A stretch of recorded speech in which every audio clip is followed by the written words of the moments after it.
Holy cow, we just saw a big bear! Towering kings of the forest. I mean, they're just unbelievably beautiful. Timber! We're Erin and Brandon. If you missed our last episode, we visited Yosemite National Park, which has now made its way to being one of our favorite national parks. After visiting a park like that, you wonder, how could anything compare? But just 3 hours south, there are two parks that have trees that are out of this world.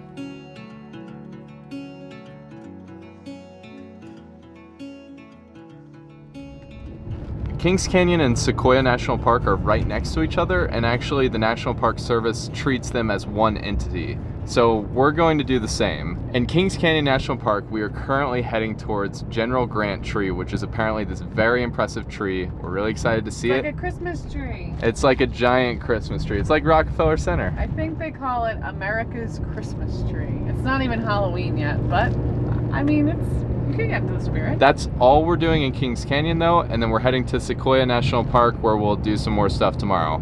They're literally like 15 minutes apart, so it's basically the same park, and we feel right doing that.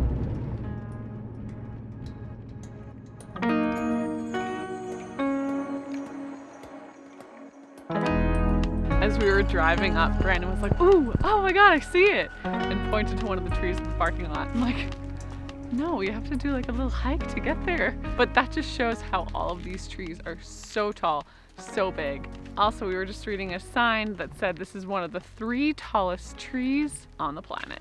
Oh my God. This is crazy.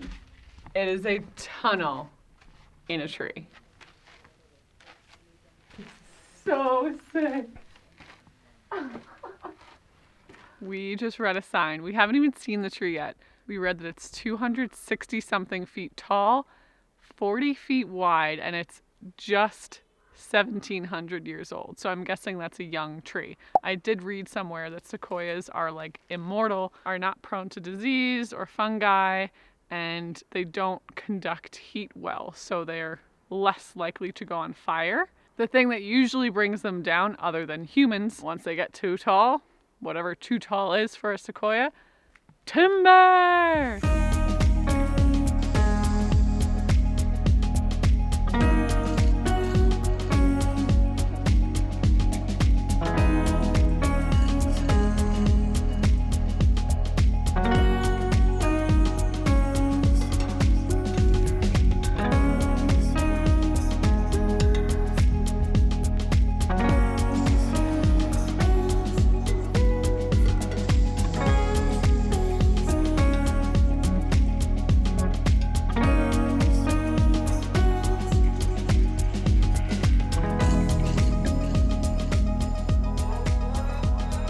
Wow, this tree is massive. I'm not quite sure why they call it Nation's Christmas tree, because it's not a pine or an evergreen. I don't care though. I would put that in my house. Your house had ceilings that were 270 feet tall? They do. We could put one in the van, can't we, Brent? Yeah.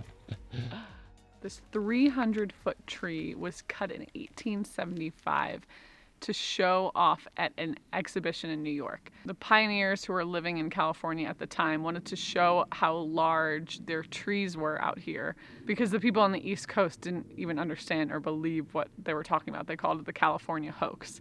So they cut down this tree. It was called the Mark Twain tree, and they brought it to New York to this exhibition.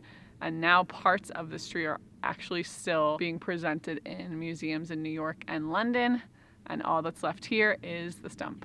Kind of sad, but I guess you gotta enlighten your folks and your friends around the country.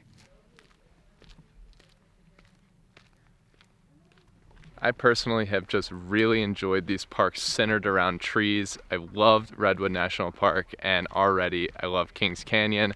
I'm sure tomorrow at Sequoia National Park is going to be more of the same, just seeing these beautiful, old, towering kings of the forest. I mean, they're just unbelievably beautiful. And knowing that they're being protected. Yes, but there's only so far the protection can go. They can't change the air pollution that's in the air. They can't wholly prevent forest fires. We have to protect the earth by doing our part for climate change. We spent this morning getting a lot of work done, which was great. We were in a spot that has great Wi-Fi. So before we head to Sequoia National Park, I'm going to make us some lunch.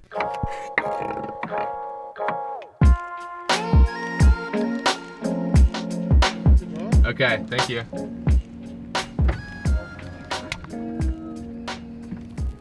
Sir.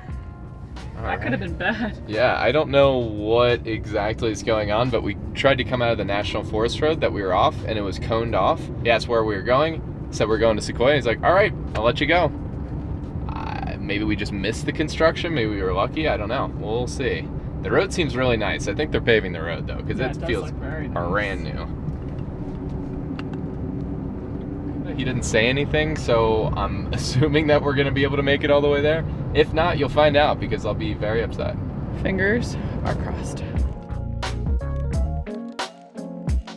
In 1890, Sequoia was named the United States' second national park after Yellowstone. 50 years later, Kings Canyon National Park was established, and what these two parks have in common is that they are both home to giant sequoias, the largest trees in the world. We are at General Sherman tree, which is the biggest tree in the world measured by volume. Let's go check it out.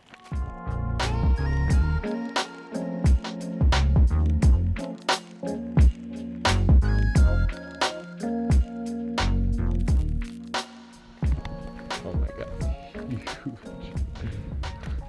Wow. So we were just reading that the Sherman tree grows wider each year. So its trunk actually grows. That's why it's the largest by volume, because some trees surrounding it are taller, but this has the most mass.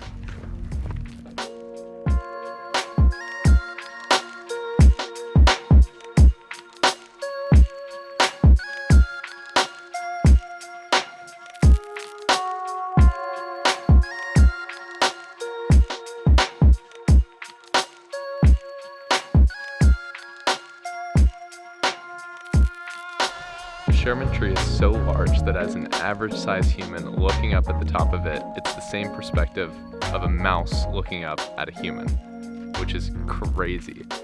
This tree is 275 feet tall, but that's not the most amazing aspect of the tree. It's the trunk. It continues to grow every single year.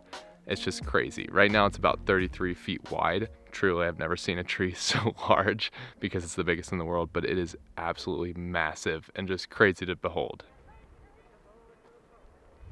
After checking out Sherman tree, we did a nice little trail around that area, seeing just amazingly huge trees. By the time we get back to the East Coast, we're gonna step into a forest, like a normal forest, and be so underwhelmed without seeing these huge, big, beautiful trees. So gonna try to enjoy it while we can. There's one more stop that I really want to see before we leave Sequoia, so we're heading there now.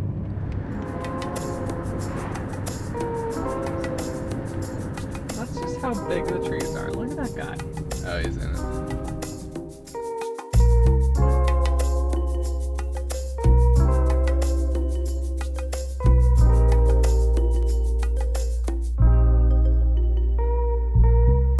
I don't think I'm ever going to be able to look at a normal tree again and be like, oh, that's a big tree. These just blow any tree I've ever seen out of the water, with the exception of redwoods. But like redwoods and sequoias, both just massive, like beyond anything I've ever seen. And we're here. Tenalog. Obviously, the van cannot fit underneath Tenalog, but normally you can drive through. Ooh, let's see. Now that's cool. Time to party. Alright, last thing.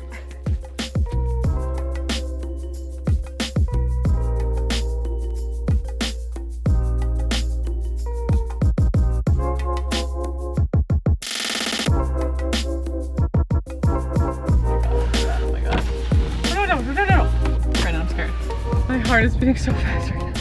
So we're leaving the park on this super, super windy road, and we come around a corner and a black bear, big one too, it was a big black bear, runs out in front of the car. Brandon had to slam on the brakes. I couldn't get the camera fast enough. My heart was beating so fast.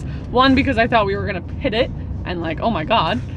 And two, just because, holy cow, we just all big bear. Darted out of the trees, ran across the road, and just like, there was another hill just like right up the other side of the road. It just like dove down that hill and just disappeared. Because usually when you see bears, they're just like sitting there, you know, sitting there munching on something or whatever. This bear was hauling it, and I wonder why. We saw black bears in Canada when we were at Banff National Park. On the Icefields Parkway. On the Icefields Parkway on the side of the road. But like, this literally darted out in front of the car, and it was huge. And it was running. Like, it was running. Fast. Oh my God, I'm so glad That was nuts. that I was not hiking when I saw that.